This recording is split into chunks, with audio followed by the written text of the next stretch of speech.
அப்போது அவங்க சொன்னாங்க 15 வருஷத்துக்கிட்ட அவங்க வந்து வீடு மந்திரிப்பே இல்லை அப்படின்ற மாதிரி சொன்னாங்க.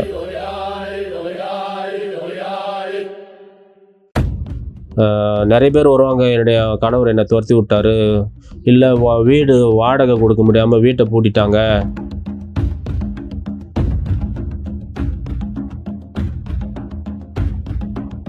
டான்சானியா வந்து நான் ஒரு நம்ம நாட்டை விட்டு வெளியில் வந்த மாதிரி இருக்கு எனக்கு ஃபீலிங்.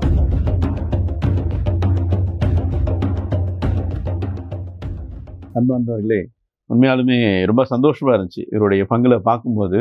நிறைய குரூப்ஸ் எல்லாம் உருவாக்குனாங்க, நிறைய காரியங்கள் பண்ணாரு. நேத்து அன்னைக்கு வந்து ஸ்பெஷல் மாஸ் இருக்குனாரு. என்னன்னு ஃபாதர் கேட்டப்ப அவங்க சொன்னாரு, ஒவ்வொரு வியாழக்கிழமையும் ஸ்பெஷல் நற்கருணை ஆராதனை வைப்போம். அந்த நற்கருணை ஆராதனை 1 மணி நேரம் 1.5 மணி நேரம் ஆராதனை முடிச்ச பிறகு வந்து திருப்பலி அப்படின்னாரு. சரிங்க ஃபாதர் அப்படின்னு சொல்லி போனப்ப ரொம்ப ஆச்சரியமா இருந்துச்சு. எப்படி தெரியுங்களா, கோயில் ஃபுல்லா மக்கள் இருந்தாங்க, கோயில் ஃபுல்லா இருந்தாங்க.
இடமே இல்லை, கொஞ்சம் வெளியே போய் நிறைய பேர் இருந்தாங்க.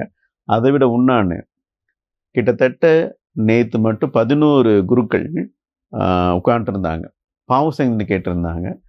எல்லா இடத்துலையும் மக்கள், எல்லா இடத்துலையும் சின்ன யூத் பசங்க இருந்தாங்க, பெரியவங்க இருந்தாங்க, சின்னவங்க இருந்தாங்க. எல்லாருமே பாவசங்க. ஒவ்வொரு ஃபாதர்ஸ் கிட்டையும் குறைஞ்சது ஒரு 10 பேராவது லைன் நின்று இருந்தாங்க.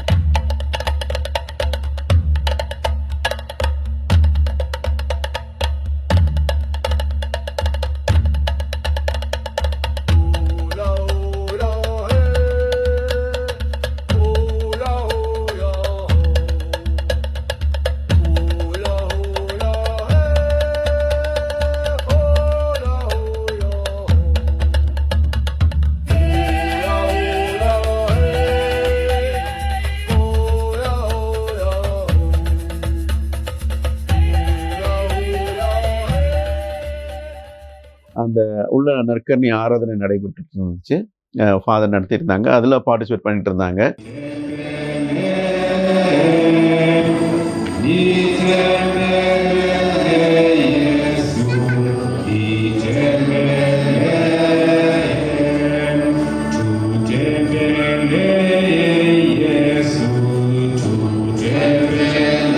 Kama wale wakoma 10 tumekubaliana walipomwona Yesu anapita, alisimama kwa mbali, akamwambia Bwana, usiniache. Tumesema kwamba ukishindwa kuongea kabisa. அதே போல வெளியே பாவ சங்கத்திலும் நிறைய பேர் வந்து பாவசனம் பண்ணாங்க. எனக்கு ரொம்ப பிடிச்சிட்டு இருந்தது. ஒவ்வொரு வாரம் இப்படிதான் நடக்குமாமா, ஒவ்வொரு வியாழக்கிழமை. அதுக்கப்புறம் பூசையில் நாங்கள் பார்ட்டிசிபேட் பண்ணோம். ஃபாதர் தான் மாசம் வச்சிருந்தாரு, ரொம்ப நல்லா இருந்துச்சு.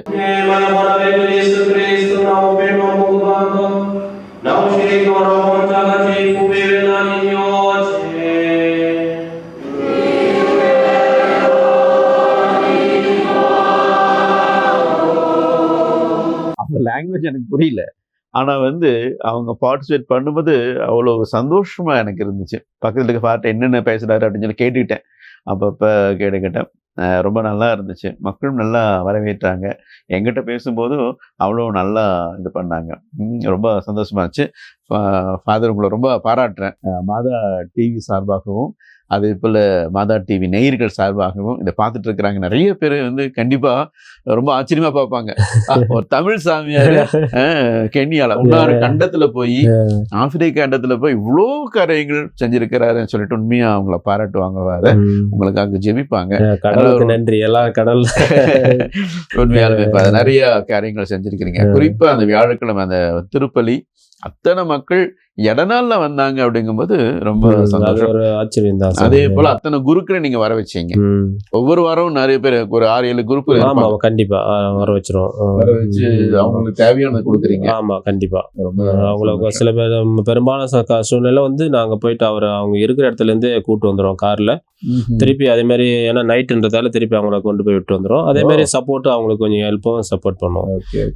அட்லீஸ்ட் அவங்களுக்கு ஹெல்ப்பாக இருக்கும். ஏன்னா சாமியாரை பற்றி நமக்கு தெரியல.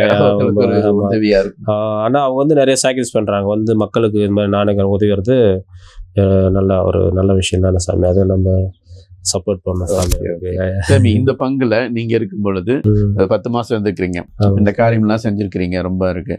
இதை தவிர வேற ஏதாவது காரியங்கள் இது நான் செஞ்ச ரொம்ப சந்தோஷமா இருந்துச்சு அப்படின்னு சொல்லிட்டு ஏதாவது காரியங்கள்?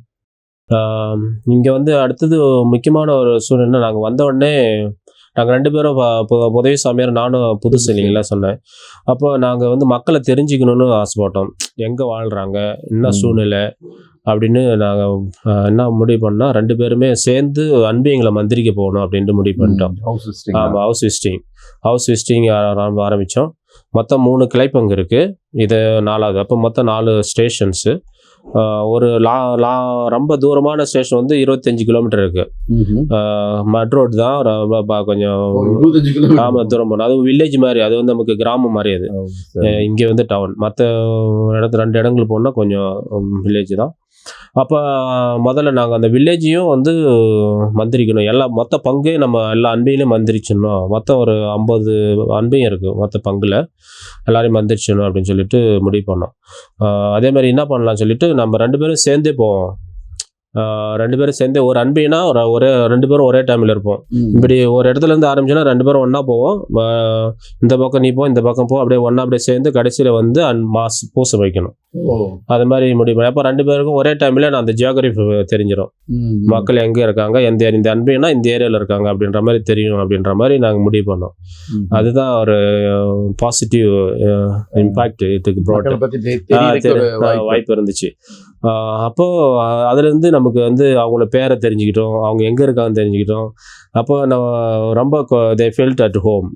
ரொம்ப நம்ம சாமியார் 2 பேரும் நம்ம இருக்காங்க, ஒற்றுமையாக இருக்காங்க. நம்ம இது மாதிரி ஒரே 2 சாமியார் ஒரே டைமில் வர்றது அவங்க பார்த்தது கிடையாது அப்படின்ற மாதிரி சொன்னாங்க. இது வந்து ரொம்ப விட்னஸிங் வேல்யூ அப்படின்ற மாதிரி. நாமளும் மக்களும் ஒன்றா இருக்கணும். அன்பியத்தில் அது மாதிரி பிரிவினை இருக்கக்கூடாது, நம்ம பங்குலையும் பிரிவினை இருக்கக்கூடாது, எல்லாம் ஒன்றா செய்யணும். யாரும் ஒரு பக்கம் இந்த சாமியார்ட்ட போயிட்டு விளையாட முடியாது, இந்த பக்கம் விளையாட முடியாது, எல்லாம் அவங்க 2 பேரும் ஒன்றா இருக்காங்க அப்படின்ற ஒரு அபிப்பிராயம் அவங்க மக்கள்கிட்ட வந்துச்சு. அப்போது அது ஒரு முக்கியமான ஸ்ட்ராட்டஜி நாங்கள் ஆரம்பித்தோம். ஏன்னா வீடுங்களை மந்திரிக்கணும், தெரிஞ்சுக்கணும் அப்படின்ற மாதிரி. அதேமாரி முதல்ல நாங்கள் ஆரம்பித்தது ஃபார்தர் அவுட் ஸ்டேஷன், அந்த வில்லேஜ் கிளைப்பங்கில் ஆரம்பித்தோம். ஏன்னா அவங்க வந்து நிறைய டைமில் அவங்க வந்து அவங்கள மறந்துடுற மாதிரி அவங்க நினைக்கிறாங்க. நம்ம அதிகம் அவங்க கான்சன்ட்ரேட் பண்ணுறதில்ல, பங்கில் தான் நிறைய அவங்க பண்ணுறாங்க அப்படின்ற மாதிரி ஒரு அபிப்பிராயம் இருக்கும்போது நான் உணர்ந்தேன். அப்போ அது என்ன பண்ணால் அங்கே வில்லேஜ் ஆரம்பித்தோம். அங்கே ஒரு 4 அன்பியம் இருக்குது. அந்த இடத்துல போயிட்டு மந்திரிக்க ஆரம்பித்தோம். அப்போது அவங்க சொன்னாங்க 15 வருஷத்துக்கிட்ட அவங்க வந்து வீடு மந்திரிப்பே இல்லை அப்படின்ற மாதிரி சொன்னாங்க. அது நம்ம யாரையும் பிளேம் பண்ண முடியாது. ஆனாலும் அது நம்ம தெரிய வருது அவங்க சொல்கிறது. ஏன்னா வந்து கூப்பிட்டா போவாங்கன்னு நினைக்கிறேன் சாமியாருங்க. இதை மாதிரி அவங்களே அரேஞ்ச் பண்ணி போனதில்லை அப்படின்ற மாதிரி எனக்கு தெரிய வந்துச்சு. அப்படின்னா நம்மளே அரேஞ்ச் பண்ணணும். மக்கள் கூப்பிடணும் எதிர்பார்க்கக்கூடாது. நம்ம மக்கள்கிட்ட கூட இருக்கணும்னா நம்மளும் அரேஞ்ச் பண்ணி போகணும் அப்படின்ற மாதிரி வந்துச்சு எனக்கு. அப்போ அது தெரிஞ்சுக்கிட்டோம். அதே மாதிரி மற்ற இன்னொரு அவுட் ஸ்டேஷன் அதையும் முடித்தோம். 2 அன்பே இருந்துச்சு, அதையும் முடிச்சிட்டோம். அதே மாதிரி எல்லாத்தையும் ஓரளவுக்கு அப்புறமா இங்கேயும் ஆரம்பிச்சு ஓரளவுக்கு இப்போ மொத்தம் 50ல் ஒரு 45 முடிச்சுட்டு வச்சுங்களேன். இன்னும் ஒரு 5 தான் இருக்குது. அதே இந்த 2 மாதத்தில் நாங்கள் முடிச்சிடும். இப்போ நவம்பர் டிசம்பர் அதுக்குள்ளே நாங்கள் ஆல்ரெடி டேட்ஸ் ஆர் ஃபிக்ஸ்டு முடிச்சிடும். இந்த வருஷத்தில் அட்லீஸ்ட் எல்லா அன்பையும் முடிச்சிடும் வச்சுங்களேன். அது ஒரு இன்ட்ரெஸ்டிங்கான ஒரு இது, மக்களுக்கு ஒரு சந்தோஷம், ஒன்றா வரும். சில டைமில் நாங்கள் என்ன பண்ணுறோன்னா, நாங்கள் 2 பேர் மட்டும் போகிறதில்ல, இன்னும் மற்ற சாமியார்களும் கூட்டுக்குவோம். சில டைமில் 4 பேர் கூட இருப்போம் ஒரு அன்பியத்துக்கே. அப்படின்னா நாங்கள் சீக்கிரமாக முடிச்சிடுவோம்.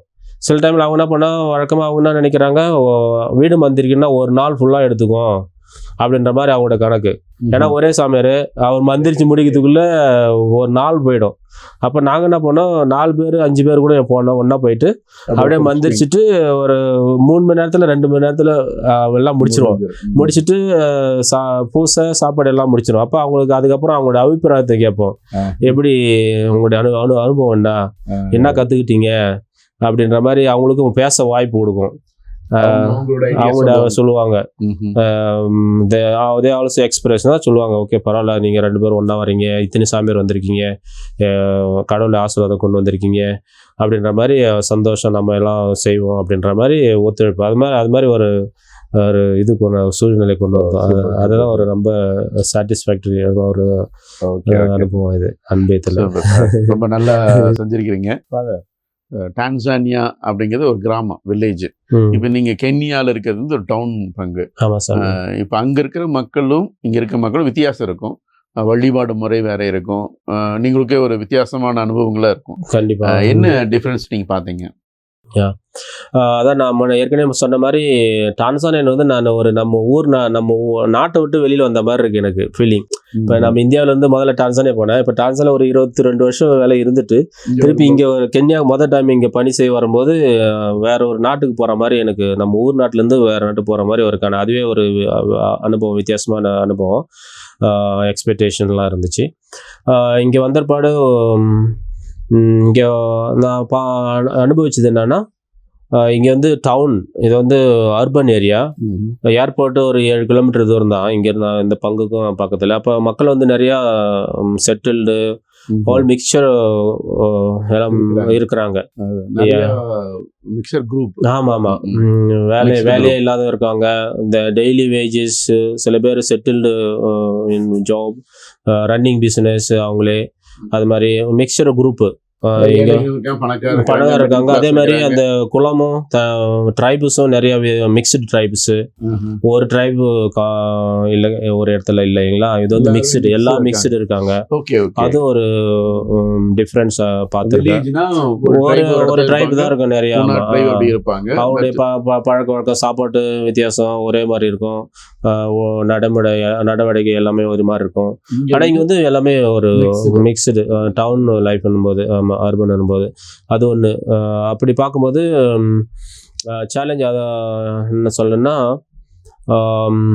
மக்களை வந்து நிறையா வந்து இப்போ நிறைய பேர் வருவாங்க, என்னுடைய அலுவலகத்துக்கு வருவாங்க, ஆஃபீஸுக்கு. அந்த பிரச்சனை இந்த பிரச்சனை, அது மாதிரி கல்யாணம் பிரச்சனை, அது மாதிரி அவங்களுக்குள்ள ஒரு அண்டர்ஸ்டாண்டிங் இருக்காது. நிறைய பேர் வருவாங்க, என்னுடைய கணவர் என்னை துரத்தி விட்டாரு, இல்லை வீடு வாடகை கொடுக்க முடியாமல் வீட்டை பூட்டிட்டாங்க அப்படின்ற மாதிரி, நான் வந்து தெருவில் தான் இருக்கிறேன், சாப்பாடு கூட வழி இல்லை, எங்கே தூங்குறதுன்னு தெரில அப்படின்ற ஒரு நிறைய கேசஸ் அதில் மாதிரிலாம் வருவாங்க. அப்புறம் இந்த டவுன் நிறைய பேர் வருவாங்க, நிறைய சூழ்நிலை. நான் வந்து போனேன், இந்த கோயில் நம்ம கத்தோலிக்க கோயிலை பார்த்தேன், எனக்கு நான் போகிறதுக்கு அதுக்கு மேலே போகிறதுக்கு காசு இல்லை, நான் அங்கேருந்து வந்த பிரச்சனைக்கு வேலைக்காக வந்தேன், வேலை கிடைக்கல, இன்னைக்கு எதுவுமே இல்லை சாப்பிட்றதுக்கு அப்படின்னு நிறையா இது மாதிரி ஒரு சூழ்நிலை, கஷ்டமான சூழ்நிலைலாம் வருவாங்க. சிலது வந்து ஏமாற்றுவாங்க, சில இது உண்மையாகவும் இருக்கும். அதை நான் வந்து என்ன பண்ணால், லீடர்ஸ்ட்டு பெரும்பாலும் நாங்கள் கேட்டுட்டு அவங்கள்ட்ட, நம்ம லீடர்ஸ் இருக்காங்க இல்லையா, அவங்கள்ட்ட படிச்சிடுவாங்க, கேட்டகிஸ்ட், அவங்கள்ட்ட நீங்கள் விசாரிங்க, அது உண்மையான கேஸா இல்லைனா நம்ம ஹெல்ப் பண்ணலாமா, என்ன பண்ணலாம் அப்படின்ற மாதிரி அப்புறம் சொல்லுவாங்க. அதுக்கு பிற்பாடு நம்ம அவங்க ஏதாவது சாப்பாடு கொடுக்குறது, அது மாதிரி ஏதாவது கொடுப்போம், அரிசியோ இல்லை சுகரு அது மாதிரி, இல்லை கொஞ்சம் காசு அது மாதிரி கொடுப்போம். பெரும்பாலும் அது மாதிரி நானே டைரெக்டாக எதுவும் இன்வால்வ் பண்ணுறதில்ல, அவங்க மூலயமா நம்ம செய்வோம். அது ஒரு சேலஞ்சாக இருக்கும் இங்கே இந்த டவுன் ஏரியான்னும் போது. இன்னொரு பாசிட்டிவ் அதே இன்னொரு நெகட்டிவ்னும் போது நிறைய பேர் வந்து கல்யாணம் மேரேஜ் இல்லாமல் இருப்பாங்க, சர்ச் மேரேஜ் இல்லாமல் இருப்பாங்க. ஆமாம், அது ஒன்று இருக்குது. சர்ச் மேரேஜ் இல்லாமல் இருக்காங்க, ஆனால் சிவில் மேரேஜ் பண்ணியிருப்பாங்க. ஆனால் அவங்க சாக்ரமெண்ட் ரிசீவ் பண்ண முடியாது. அதில் அதுவும் கொஞ்சம் சேலஞ்சிங்காக இருக்குது. ஏன்னா அவங்க they want to be secure கவர்மெண்டில் ஏரியா கல்யாணம் பண்ணியிருப்பாங்க சிவிலி. ஆனால் சர்ச்சில் வந்து திருச்சபை அதாவது அவங்க வந்து ஒரு அங்கத்தினராக இருப்பாங்க, ஆனால் சாக்ரமெண்ட் எதுவும் ரிசீவ் பண்ண முடியாது. அதெல்லாம் ரெக்டிஃபை பண்ணணும். இப்போது அது ஒரு சேலஞ்சு. நிறைய பேர் வந்து ஹஸ்பண்டு கொஞ்சம் வருஷங்களை இருந்துட்டு ஒரு 2-3 குழந்தைகளோட அதுக்கப்புறம் அவங்க பிரிஞ்சிடுறாங்க. அப்போ அது மாதிரி நிறைய பேர் இருக்காங்க, அவங்களும் சாக்ரமெண்ட் ரிசீவ் பண்ணாமல் இருப்பாங்க. ஏன்னா அவங்களுக்கு இப்போ அதெல்லாம் அவங்களாம் ரிசீவ் பண்ணி அவங்களுக்கு கொஞ்சம் செமினார் கொடுத்து இப்போ ரெண்டு தடவை நான் வந்தபாடு 2 டைம் டீச் பண்ணி ஒரு 200 பேருக்கு மேலே நம்ம அவங்களுக்கு சாக்ரமெண்ட் ரிசீவ் பண்ணுறதுக்கு கொடுத்துருக்குறோம். அது மாதிரி பண்ணியிருக்கோம். அதுவும் ஒரு சேலஞ்சாக இருக்குது அது. ஆனால் அடிக்கடி அடுத்து வருஷத்தில் ஒரு 2 தடவை அட்லீஸ்ட் நம்ம சஃபிஷியன்ட் செமினார் கொடுத்து அவங்களுக்கு டீச் பண்ணி அதுக்கப்புறம் நம்ம அவங்கள வந்து சாக்ரமெண்ட் லைஃபுக்கு இன்ட்ரடியூஸ் பண்ணி விட்றோம். அது மாதிரி குழந்தைங்களும் அதேமாதிரி ஞானஸ்தானம் இல்லாமல் இருக்காங்களா குழந்தைங்க, அதை வந்து கல்யாணம் இல்லாமல் குழந்தை பிறந்தவங்க இருக்க, கல்யாணம் வித்தவுட் சர்ச் வெட்லாக்னும் கல்யாணம் சர்ச் மேரேஜ் இல்லாமல் திருமணம் குழந்தை பிறந்திருக்காங்க இல்லையா, அவங்க வந்து ஒரு இம்பிடிமெண்ட். அப்போ அவங்களாம் நம்ம அனௌன்ஸ் பண்ணி வாங்க என்னன்னு சொல்லி குழந்தைங்களுக்கு நம்ம அவங்களுக்கு ஞானஸ்தானம்லாம் அது டீச்சிங்லாம் பண்ணி அந்த குழந்தைங்களுக்கும் ஒரு வருஷத்தில் ஒரு 2 தடவை இல்லை 3 தடவை 3 மாதத்துக்கு ஒரு தடவை அது மாதிரி குழந்தைங்களுக்கு ஒரு ஃபோக்கஸ் பண்ணி அவங்களுக்கு ஞானஸ்தானம் பெறட்டும் அப்படின்ற மாதிரி. ஆனால் பெற்றோர்களை சாக்ரமெண்ட் இப்போ ரிசீவ் பண்ண முடியாது, ஆனால் குழந்தைங்களுக்கு ஞானஸ்தானம் கொடுக்கலாம் அப்படின்ற மாதிரி அதுவும் பண்ணுறோம். அது மாதிரி ஒரு இது இருக்குது. பாராட்டக்கூடிய விஷயம். நிறைய காரியங்கள் கன்ஸ்ட்ரக்ஷன் மட்டும் இல்லாமல் கோயிலில் மட்டும் ஒழுங்குபடுத்த முடியாமல் நான காரியங்கள் பார்க்கறது, அதை சர்ச்சை விட்டு தள்ளி இருக்கிறவங்களை நீங்கள் அரவணைக்கிறீங்க, சர்ச்சை விட்டு வெளியே இருக்கிறவங்களை அரவணைச்சு மறுபடியும் சர்ச்சுக்குள்ளே வர வச்சு நிறைய ரெக்டிஃபிகேஷன் ஆஃப் மேரேஜ், கல்யாணம் ஒழுங்குபடுத்துறது, ஞானஸ்தானம் கொடுத்து எல்லாம் கொண்டு வர்றது ரொம்ப சந்தோஷம். சாமி அதே மாதிரி மக்கள் வந்து நிறைய சாமியாரங்களை வந்து மதிப்பாங்க. சாமியாருங்க அதனுடைய ஆசீர்வாதம் வேணும், எப்போ பார்த்தாலும் வந்து இந்த பிரச்சனை, நான் இந்த வேலைக்கு வேலை இல்லை அதுக்காக வேண்டிங்க, குடும்பத்தில் இந்த பிரச்சனை வேண்டிங்க, நான் பயணம் செய்ய போகிறேன் அதுக்காக வேண்டிங்க அப்படின்ட்டு எப்போ பார்த்தாலும் சாமியார்கிட்ட வந்து ஆசீர்வாதம் கேட்பாங்க. அப்போ நம்ம வந்து அவைலபிலிட்டாக இருக்கணும், எப்போ பார்த்தாலும் நம்ம வந்து அவங்களுக்காக இருக்கணும் அப்படின்ற மாதிரி ஒரு இந்த ஏரியாவில் அது ஒரு இது எதிர்பார்ப்பு மக்கள்கிட்ட.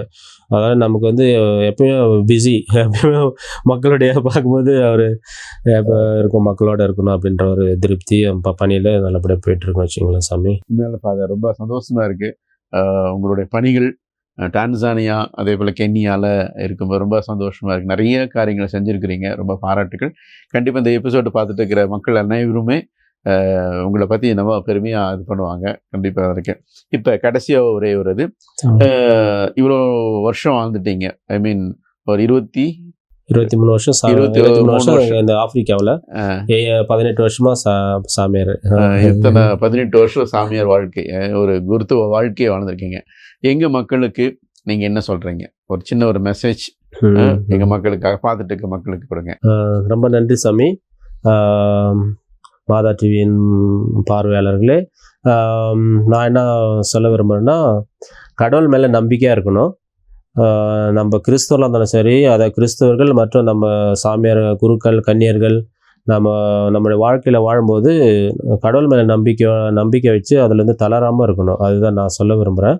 அதே மாதிரி நம்முடைய குருக்களுக்காகவும் கன்னியர்களுக்காகவும் மற்ற மறைபரப்பு பணிக்காக நீங்கள் ஜெபிங்க. அது மக்களுக்காக குருக்களுக்காகவும் நம்ம திருச்சபைக்காகவும் ஜெபிங்க. அது உங்களுடைய கடமை.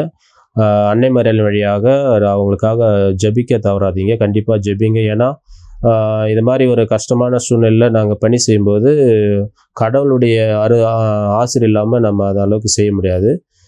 நிறைய சேலஞ்சு, நிறைய பிரச்சனைகள், எவ்வளோ மன தளர்ச்சி, நிறைய அது மாதிரி நோய்வாய்ப்பட்டிருக்கோம் நிறைய நேரங்களில் மலேரியா மற்ற சிக்னஸ் நிறைய அந்த மாதிரி சூழ்நிலாம் கடவுளுடைய ஆசீர்வாதம் தேவை. உங்களுடைய ஜெபத்தின் மூலமா அதை நாங்கள் பெரும் நம்புகிறோம். அதற்காக உங்கள்கிட்ட நான் வேண்டிக்கிறதுன்னா, எங்களுக்காக குருக்களுக்காக, கன்னியர்களுக்காக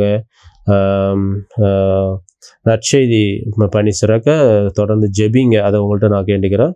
நானும் உங்களுக்காக தொடர்ந்து ஜெபிக்கிறேன். இந்த வாய்ப்புக்காக மாதா டிவிக்கு நம்ம நன்றி. அருமையான ஒரு மெசேஜ் இல்லைங்களா? அட்டகாசமாக சொன்னார் ஃபாதர். அழகான ஒரு வார்த்தை. நாங்கள் ரொம்ப கஷ்டப்பட்டுட்டு இருக்கிறோம். அதான் நிறைய கஷ்டங்கள் இருக்குது, நிறைய நோய்கள், அதே போல் பிரச்சனைகள், வீட்டை விட்டு வந்தது, சொந்தங்களை விட்டு வந்தது, அப்பா அம்மா விட்டு வந்தது, எல்லாமே இருக்குது, நிறைய காரியங்கள். ஆனால் அது எல்லாத்தையும் தாங்கக்கூடிய சக்தி வந்து நம்மளுடைய ஜெபங்கள் தான், உங்களுடைய ஜெபங்கள் தான். நீங்கள் எந்த அளவுக்கு அவங்களுக்காக ஜெபம் பண்ணுறீங்கன்னா அந்த ஜெபங்கள் தான் கடவுளுடைய ஆசீர்வாதமாக இருந்து அவங்கள வழிநடத்துது. அதனால் கண்டிப்பாக ஜெபிக்கிறோம், ஜெபிப்பீங்க அப்படிங்கிற நம்பிக்கையை ஃபாதர் நான் உங்களுக்கு சொல்கிறேன். கண்டிப்பாக எங்கள் மக்கள் ஜெபிப்பாங்க. உங்களுடைய பணி சிறக்க என்னுடைய வாழ்த்துக்களை சொல்கிறோம். மீண்டும் ஒரு முறை உங்களுக்கு மாதா தொலைக்காட்சி சார்பாகவும் மாதா தொலைக்காட்சி நேயர்கள் சார்பாக உங்களுக்கு என்னுடைய மனமார்ந்த நன்றிகளை தெரிவிச்சுக்கிறேன். Thank you sir. ரொம்ப நன்றி. அன்பான நேயர்களை, உண்மையாலுமே ரொம்ப நல்லா இருந்துச்சுல்ல இந்த எபிசோட் ஃபுல்லாக. நிறைய காரியங்கள் ஃபாதர் செஞ்சுருக்காரு. ஒரு பெருமையாகவும் இருந்துச்சு நமக்கு. ஒரு இந்திய நாட்டில் இருந்து வந்து, அதே போல் தமிழ்நாட்டிலேருந்து வந்து இங்கே பணி செஞ்சு ஒரு நிறைய சாதனைகளே செஞ்சுருக்கிறாரு. ஆகவே ஃபாதர் அவர்களை பாராட்டுற உங்களுடைய பெயராலும் மீண்டும் அடுத்த வாரம் ஒரு புதிய மறைபரப்பு நற்செய்தியாளரை சந்திக்க இருக்கிறேன். அதுவரை உங்களிடம் விடைபெறுகிறோம். நன்றி, வணக்கம்.